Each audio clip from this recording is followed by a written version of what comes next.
Luke would be a duckling. I would be a cheetah so I could outrun this guy. I think I would be a grizzly bear. Yeah. You know, sort of dangerous but big and cuddly at the same time. Okay, next question. Ja, jij was er net vroeg bij. How do you explain your faith to people who don't believe in God? Good question. You know, there was a great quote by a man called Francis of Assisi, and he said, "Share the gospel at all times, and if necessary, use words." I think we're very quick to speak and share, and in an age where there is more information and more rumors and more ideas and more thoughts being thrown around than ever, I think what people are actually looking for is less words, and they're looking for example, and they're looking for just some proof that something works or something's different. And so one of the ways that we have a lot of people that we work with that you know, aren't Jesus followers, and one of the ways that we try and really exemplify him is not being backwards, not sneaking around. There's no secret about it, but at the same time, just living a life of joy and living a life as best we can of peace. Because I think that's when people look at it and go, "I want that." That's more impressive in this era, I think, than a big monologue about who Jesus is. You know? We're working on the microphone problem. Ik kom bij jullie hoor. Ik zie al jullie handen. Dat zeggen ze in de kerk wel vaak, hè? Heb je hond gezien? Oké, je naam en je vraag. I'm Joas, and why did you write Fix My Eyes? Ja, dat is een goede vraag. Ja. We wrote it so it could be one of your favorite songs. No, we were going through it. So we had just finished touring our first album, and it was the first song that we had attempted to write for our second album. And we were asking ourselves, you know, if we could do things differently, if we could go back when we were little boys, what would we do? And essentially that list that we wrote was the chorus. I'd love like I'm not scared, I'd give when it's not fair, and on and on and on we go. And so the song is really our best attempt at learning from the things and the mistakes that we've made. If we could go back and do it over again, this is how we would live our life.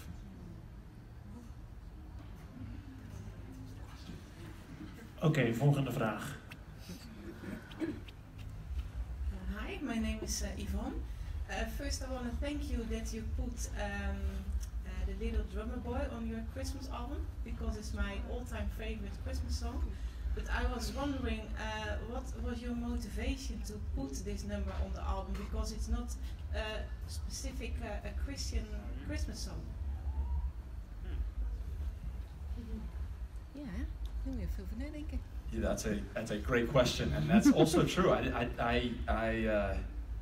It isn't necessarily deemed as a Christian Christmas song, which I didn't know. But when we had decided that we were going to record the song, originally we started to record the song because it was just called Little Drummer Boy, and we like drums, so we thought maybe we should, you know, do a rendition of this song. And when I got into the studio, I started reading the lyrics. And the lyrics had always just kind of gone over my head. And the real story behind that song, or the intent of the song, is there's a little boy who doesn't have anything, but he has a drum with him. And the only gift that he has is he knows how to play this drum. And so when it comes to meeting Jesus, he thinks to himself, well, I've got nothing else, but I can play my drum for you. And so this is the greatest gift that I can give you, is to play this drum. Well, I didn't know that when I first, was starting to sing the song. And as I was singing the song, I think I started to realize that I was that little drummer boy. I didn't know how to do much else in my life, but I could play the drum, and I could only play it a little bit, but I could play this drum. And so when I go up on stage, I'm going to sing this song. I'm going to sing this song, and I'm going to play this drum the best that I can for Jesus. It's just that little bit of a gift for Jesus. And so that has become, and we're actually going to play that song we might play it tonight. For the first time this year. For the first time this year, because we knew you were going to ask this question. And it's become one that is probably our favorite song to perform. So we're excited to play it. Thank you. All right.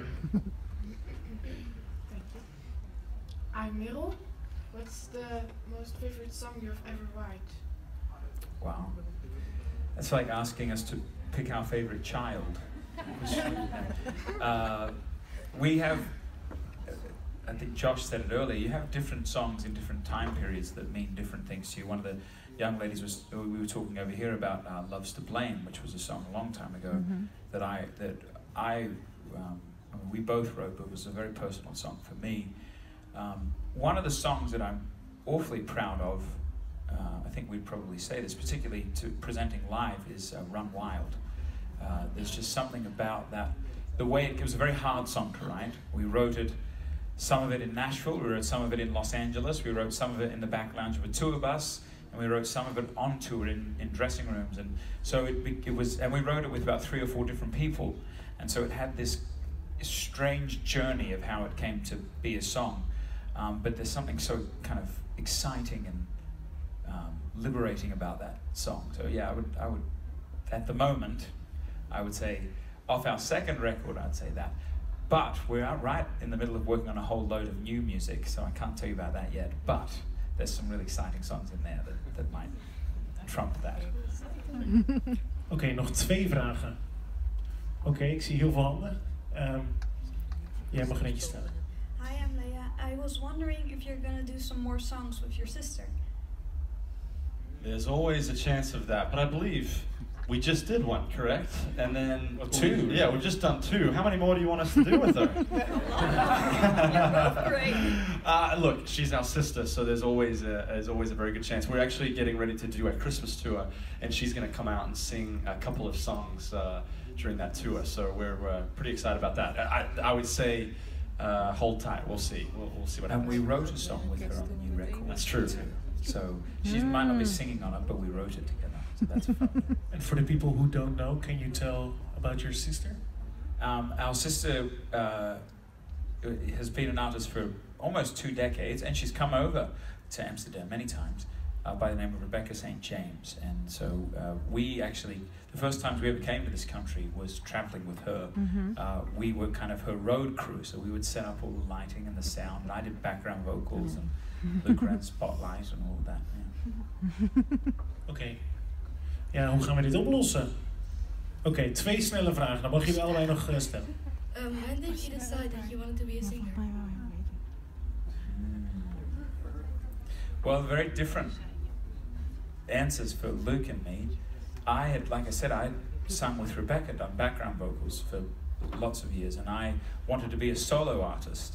And our dad, who's here, he came to us and said, hey, I think you and Luke always loved sports, and he was really working hard at basketball at the time because he's so tall, and he was really good.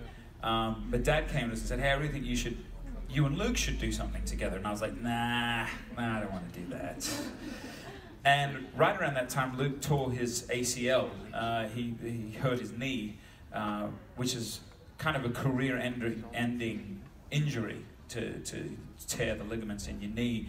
And so we went to each other and said, hey, we had always seen the impact of music traveling with Rebecca. We'd always seen how music is kind of a universal language. It can pull people from, which by the way, you all speak English so incredibly well, P.S.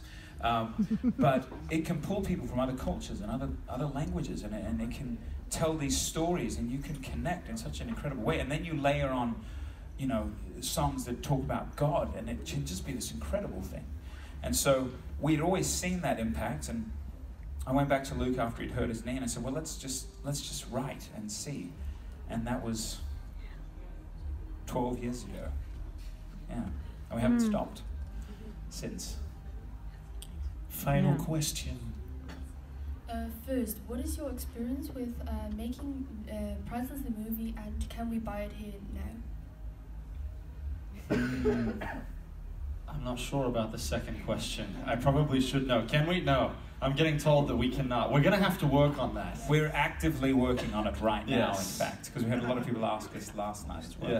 Yeah. Making the movie, Joel acted in it, and I was one of the producers, and making the movie was honestly very, very, very, very difficult.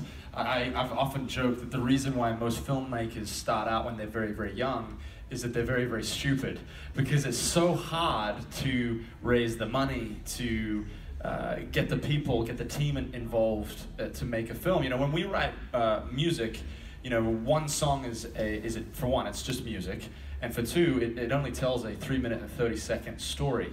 When you make a movie, you're talking about an hour and a half. You're talking about footage. You're talking about dialogue. You're talking about music. And then you've got to raise the money to do all that, and you've got to go promote it, then you've got to put it on in theaters, and you've got to put it in DVD. It's just a monumental task. And I don't think either of us I think we thought it would be hard, but I don't think either of us thought it was going to be as difficult as it was. Now that being said, it was one incredibly fulfilling experience, because you've got to see miracles take place. I mean, we were on the set. I wasn't, but Joel and my other brother Ben, who directed the film, they were on set, waiting for the final funds to come in, and we're not quite sure where they're going to come from, and they can't start until all of that is officially signed, sealed, and delivered. And you would see literally moments before we get to that crunch time of, is this film going to get made or not, money would come in, or some sort of special thing we'd have locations that we were to film on go away, and unbeknownst to us, a better location would come, and all these different things. And so when you look back at the experience and you can just see God's fingerprints on all the different moments, that always is a good thing for your faith. That's always a very good thing for your journey in life, is when you can kind of see inexplainable things take place. And I think that for both Joel and I and many others, we got to see that happen with making the movie Priceless. Oké, mag ik een waanzinnig groot applaus voor Joel voor Veenendaal. Zo leuk.